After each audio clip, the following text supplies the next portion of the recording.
नमस्कार। अंतर्राष्ट्रीय अनुवाद दिवस।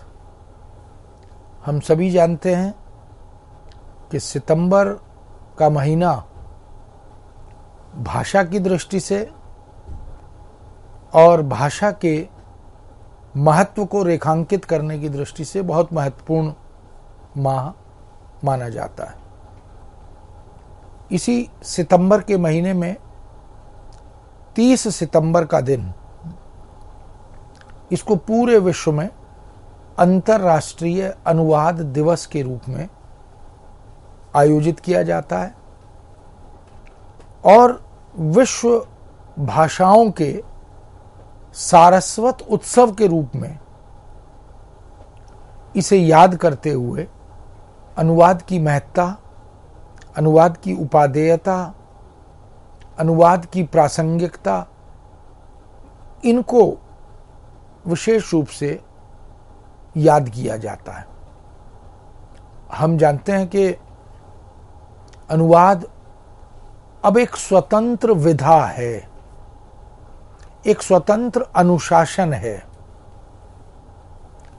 और ऐसी महत्वपूर्ण विधा जो पूरे विश्व की संवाद भाषा के रूप में देखी जाती है। इसलिए अनुवाद का योगदान, उसका प्रदेय, उसकी समाज, संस्कृति, राष्ट्र और विश्व के निर्माण में उसकी रचनात्मक भूमिका यह उल्लेखनीय होती है। जो वैश्विक विकास है, विश्व के अलग अलग अनुशासनों, क्षेत्रों के उन्नयन की बात जब हम करते हैं तो उसको अब हम अनुवाद से जोड़कर देखते हैं। पूरे विश्व में इसी बात को केंद्र में रखकर 30 सितंबर के दिन अंतर्राष्ट्रीय अनुवाद दिवस, इंटरनेशनल ट्रांसलेशन डे, इस रूप में इसका आयोजन किया जाता है और इसके माध्यम से जो विश्व में असंख्य भाषाएं हैं, उन भाषाओं की गरिमा को, गौरव को, उनके प्रदेय को, अवदान को हम याद करते हुए इस सारस्वत उत्सव को पूरे हर्षोल्लास के साथ आयोजित करते हैं, आनंदित होते हैं। संयुक्त राष्ट्र संघ की महासभा ने 24 मई 2017 को एक संकल्प पारित किया था कि प्रतिवर्ष 30 सितंबर को अंतर्राष्ट्रीय अनुवाद दिवस पूरी दुनिया में, पूरे विश्व में मनाया जाए। इसका आह्वान किया गया था। पूरे विश्व में विश्व के अनुवादकों को, अनुवाद सेवियों को, अनुवाद कर्म को नमन करते हुए, उनके अवदान का पुण्य स्मरण करते हुए, अनुवादकों की सेवाओं को याद करते हुए और प्रारंभ में बाइबल के जो अनुवाद हुए विश्व की भाषाओं में, युद्ध स्तर पर बाइबल के विश्व की भाषाओं में अनुवाद कराए गए, उन अनुदित रचनाओं के, उन अनुवादकों के प्रति कृतज्ञता ज्ञापित करने का यह उत्सव वस्तुतः महत्वपूर्ण उत्सव बन गया है। यह सृष्टि भाषा के जन्म से ही अनुवाद की आवश्यकता महसूस करती रही है। हम जानते हैं कि मनुष्य तो जन्मजात अनुवादक ही होता है, क्योंकि उसके सोचने की भाषा, उसके मनन और चिंतन करने की भाषा,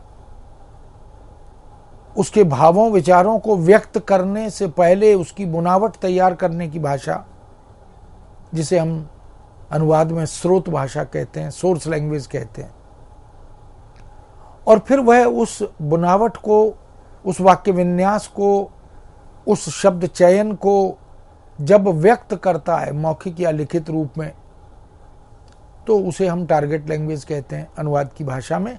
इस तरह ये जो अनुवाद का सिलसिला है, ये तो सृष्टि के आदि युग से, आदि काल से ही मनुष्य के साथ जुड़ा हुआ है।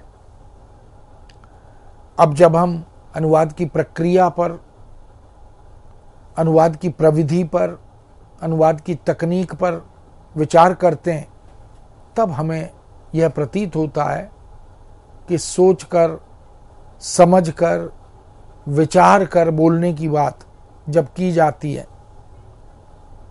बिना विचारे जो करे सो पाछे पछताए, इसलिए यह भी कहा जाता है पहले तोलो फिर बोलो। तो ये जो तोलना है और यह जो बोलना है, इनके बीच की जो दूरी है, जो अंतराल है, वही मूल और लक्ष्य में, यानी स्रोत और लक्ष्य के बीच की दूरी है। वही अनुवाद की प्रक्रिया और प्रविधि को निर्धारित करता है। आज के आधुनिक युग में इसी कारण पूरी दुनिया में, पूरे विश्व में अनुवाद एक प्रासंगिक ही नहीं, अपरिहार्य विधा, एक अनिवार्य विधा बनती जा रही है।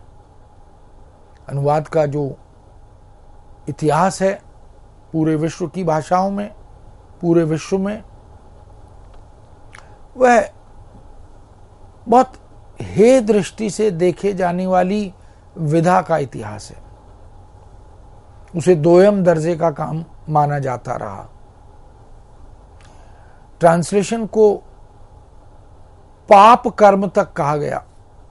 ट्रांसलेशन इज ए सिन, क्योंकि बाइबल के जो भ्रष्ट और भ्रामक अनुवाद हुए, अपात्रों ने जो अनुवाद किए, उनके कारण वह स्थिति पैदा हुई। किंतु उसमें दोष अनुवाद या अनुवादक का उस रूप में नहीं था जितना अपात्र, अयोग्य, अकुशल अनुवाद करने वालों का था। वस्तुतः वो अनुवादक नहीं थे जिनसे अनुवाद कराए गए, और जो अनुवाद हुए वो अर्थ का अनर्थ करने वाले हुए। इसी कारण यह कथन हमारे समक्ष आया कि ट्रांसलेशन इज ए सिन। और इसी प्रकार अनुवाद की सीमाएं, शब्द और भाषा की सीमाएं, कहीं कहीं अनुवादक की सीमाएं, इनके कारण जब अनुवाद अर्थ का अनर्थ करने के कारण बने, तो ट्रांसलेटर इज ए ट्रेटर भी कहा गया, यानी अनुवादक प्रवंचक होता है। यह वह प्रारंभिक समय था अनुवाद और अनुवादकों के समर्पित लोगों के लिए, जिसे हम एक तरह से काला पृष्ठ अनुवाद का कह सकते हैं। किंतु धीरे धीरे धीरे धीरे अनुवाद की आवश्यकता अनिवार्यता में बदलती चली गई। अनुवाद के सामाजिक सांस्कृतिक प्रदेय को, अनुवाद के वैश्विक अवदान को और भूमंडलीकरण या वैश्वीकरण के निर्माण में अनुवाद की भूमिका को जब परखा गया, पहचाना गया, और किसी भी समाज, संस्कृति और राष्ट्र के चहुमुखी, बहुमुखी विकास के रूप में अनुवाद को उस विकास की रीढ़ के रूप में देखा गया, तो समझ में आया कि अनुवाद के साथ प्रारंभ में अकारण ही सौतेला व्यवहार किया गया। अनुवाद की प्रासंगिकता के एक नहीं अनेक आयाम धीरे धीरे उजागर और उद्घाटित होते चले गए, और उसी से अनुवाद और अनुवादकों की सामाजिक स्वीकृति, राष्ट्रीय अंतर्राष्ट्रीय स्वीकृति बढ़ती चली गई। देश की, दुनिया की असंख्य भाषाएं जो प्रयोक्ताओं की उदासीनता के कारण, प्रयोग में न लाने के कारण नष्ट होती जा रही थी, उन समस्त देशज भाषाओं को बचाने का, उनमें परस्पर आदान प्रदान करने के लिए सेतु बनाने का, विलुप्त होती हुई भाषाओं के संरक्षण का जो दायित्व था वह अनुवाद और अनुवादकों ने निभाया। और इसीलिए आज सहर्ष सगर्व हम अंतर्राष्ट्रीय अनुवाद दिवस का आयोजन पूरे वैश्विक स्तर पर हर देश में बहुत ही उत्साह के साथ मनाते हैं, आयोजित करते हैं। अनुवाद शब्द हम जानते हैं सैद्धांतिक दृष्टि से अनु जमा वाद के योग से बना, और अनु का मतलब जो पहले कहा गया उसका अनुसरण, अनु का मतलब अनुसरण है। तो जो वद धातु है वह जो पूर्व कथ्य है, पूर्व कथन है, उसको दोहराने के रूप में, उसकी पुनर्प्रस्तुति के रूप में अनुवाद शब्द का प्रयोग किया गया।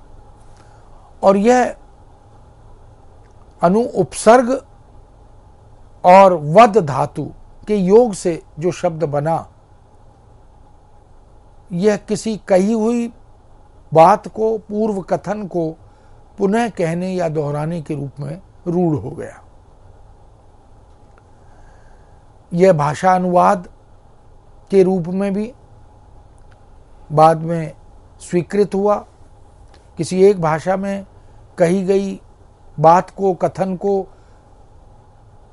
लक्ष्य भाषा में, दूसरी भाषा में फिर से यथासंभव मूलवत कहने की जो प्रक्रिया है, का जो प्रयत्न है, उसको अनुवाद कहा गया।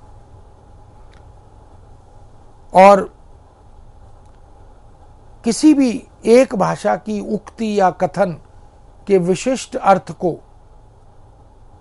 उसकी आत्मा को अक्षुण्ण रखते हुए दूसरी भाषा में यथावत, यथासंभव, यथारूप प्रस्तुत करने की जो प्रक्रिया है, उसे अनुवाद के रूप में स्वीकार किया गया। भारतीय भाषा और साहित्य के, दर्शन के इतिहास में मीमांसा, उपनिषद, वैदिक साहित्य, फिर छाया, उन सब में छाया, भाषा, टीका, व्याख्या, भाषा अनुवाद, भाषांतरण, तर्जुमा, उल्था, ये सब शब्द अनुवाद के लिए प्रयुक्त किए गए। और एक लंबी, एक सुदीर्घ यात्रा इन शब्दों के माध्यम से अनुवाद ने भारतीय इतिहास में पूरी की है। और 19वीं शताब्दी के अंत तक आते आते एक टेक्निकल टर्म के रूप में, एक पारिभाषिक शब्द के रूप में अनुवाद शब्द ने अपना स्थान बना लिया। और इसी के लिए अंग्रेजी में ट्रांसलेशन शब्द का प्रयोग, यानी ट्रांसलेशन शब्द के पर्याय रूप में, समतुल्य रूप में हमने अनुवाद शब्द को स्वीकार किया। हालांकि बहुत से शब्द थे, क्योंकि ट्रांसलेशन में ट्रांस जमा लेशन का जो भाव था उसी को हमने अनुवाद शब्द में पाया। ट्रांस का अर्थ होता है पार, और लेशन जो है वो लैटिन भाषा की एक क्रिया है जो इस पार से उस पार ले जाने में उपयुक्त रूप से प्रयोग में लाई जाती है। तो ट्रांसलेशन का अर्थ वहां लिया गया इस पार से उस पार ले जाने की जो विधा है, जो क्रिया है। इस तरह किसी एक भाषा के कथ्य को, अर्थात स्रोत भाषा की विषय वस्तु को दूसरी भाषा या लक्ष्य भाषा में ले जाने की प्रक्रिया को अंग्रेजी में ट्रांसलेशन और हिंदी में अनुवाद कहा जाता है। और अनुवाद एक पारिभाषिक शब्द, एक अवधारणात्मक शब्द के रूप में ट्रांसलेशन शब्द के समतुल्य रूप में स्वीकार किया जाता है। जिस मूल भाषा में बात कही जाती है उसे स्रोत भाषा, और जिस भाषा में अनुवाद किया जाता है उसे लक्ष्य भाषा कहा जाता है। अनुवाद की सैद्धांतिकी में इन्हें सोर्स लैंग्वेज और टारगेट लैंग्वेज यानी SL और TL भी कहा जाता है। इस बात से यह स्पष्ट होता है कि अनुवाद में समतुल्य और सममूल्य, इस बात को ध्यान में रखकर मूल के कथ्य को पुनर्सृजित करने की प्रक्रिया, इसको विधिवत निभाया जाता है। आज का युग संचार क्रांति और सूचना प्रौद्योगिकी का युग है। अनुवाद की प्रासंगिकता और उपादेयता आज असंदिग्ध है, जो कि अंतर्राष्ट्रीय स्तर पर विश्व के सभी देशों में स्वीकार की जा रही है। ज्ञान विज्ञान, तकनीक, प्रौद्योगिकी आदि क्षेत्रों में जिस तरह लगातार उन्नति और प्रगति हो रही है, उसी तरह यह विश्व एक इकाई, एक छोटी सी ग्लोब की इकाई बनता जा रहा है।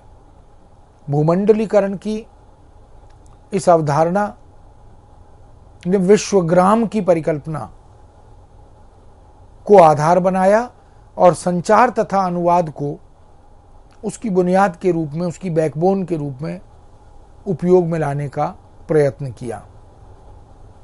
आज जिस प्रकार ज्ञान विज्ञान का क्षितिज विस्तृत हो रहा है, वैसे ही देश विदेश की अनेक भाषा भाषी संस्कृतियों में, समुदायों में परस्पर आदान प्रदान का, परस्पर मिलन का, एक समेकित संस्कृति के निर्माण का जो उपक्रम चल रहा है, प्रयास चल रहा है, वह अनुवाद से ही संभव हो पा रहा है।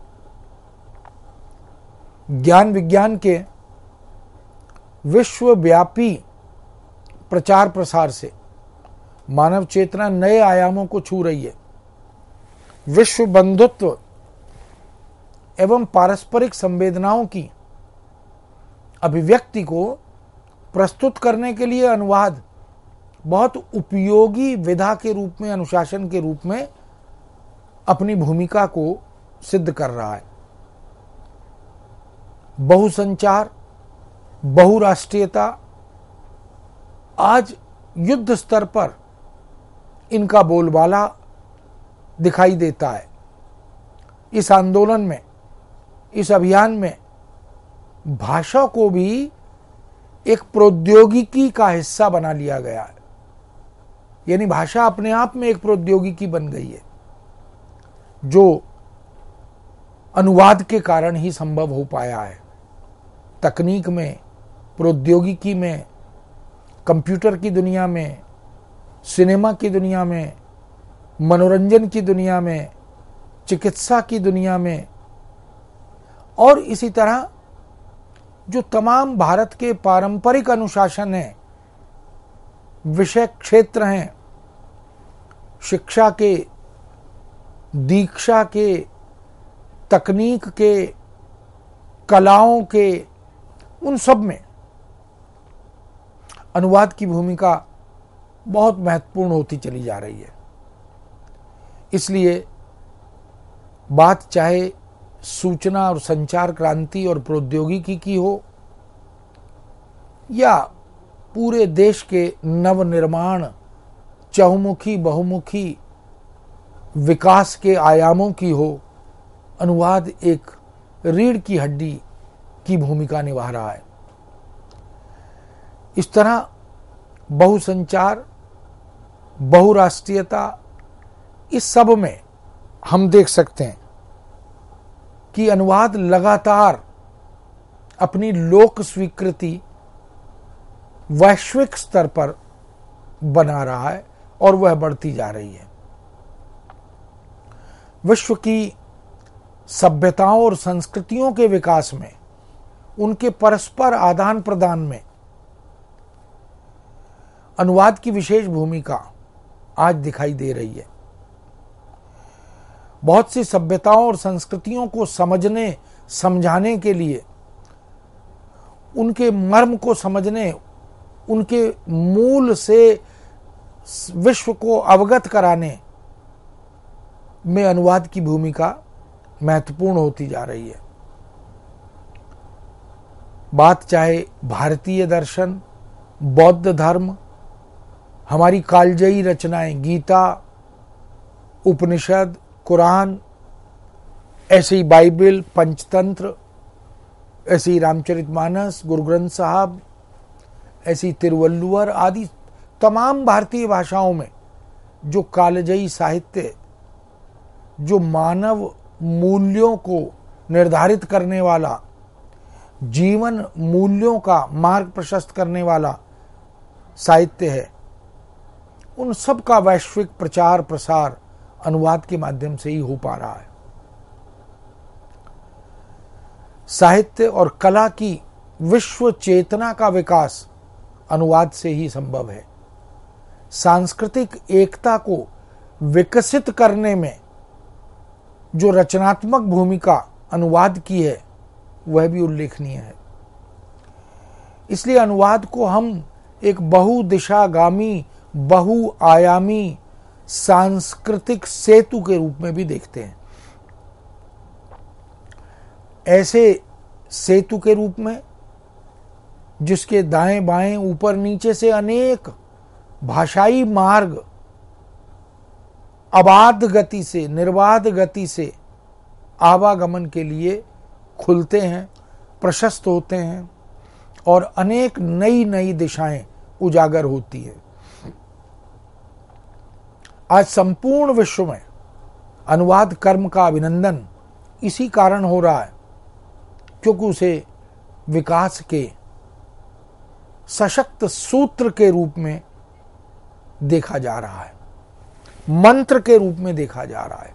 अनुवाद नहीं, हमारे वैदिक साहित्य को, हमारे पौराणिक औपनिषदिक साहित्य को, हमारी तमाम पुराकथाओं को, हमारे धार्मिक, आध्यात्मिक, दार्शनिक, वैचारिक ग्रंथों को विश्व की भाषाओं में अनूदित रूप में पहुंचाने का जो प्रयत्न किया, उससे हमारी भारतीय मनीषा का परचम लहराया।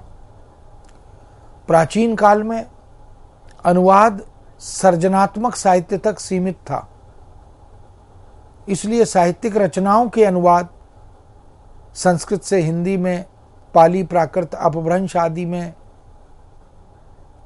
और ब्रज भाषा, मैथिली, भोजपुरी, इन भाषाओं में अनुवाद की एक परंपरा हमें मिलती है। किंतु वर्तमान में अनुवाद हमारे जीवन व्यवहार की एक अनिवार्यता बन गया है। विभिन्न राष्ट्रों की साहित्यिक सांस्कृतिक विरासत के आदान प्रदान के साथ साथ वह तकनीक और कलात्मक विकास, इनके आदान प्रदान का भी एक मार्ग उजागर करने लगा है। इसलिए विश्व के विभिन्न साहित्य और साहित्यकारों के मध्य जो परस्पर आदान प्रदान हुआ है, उसका श्रेय अनुवादकों को ही जाता है।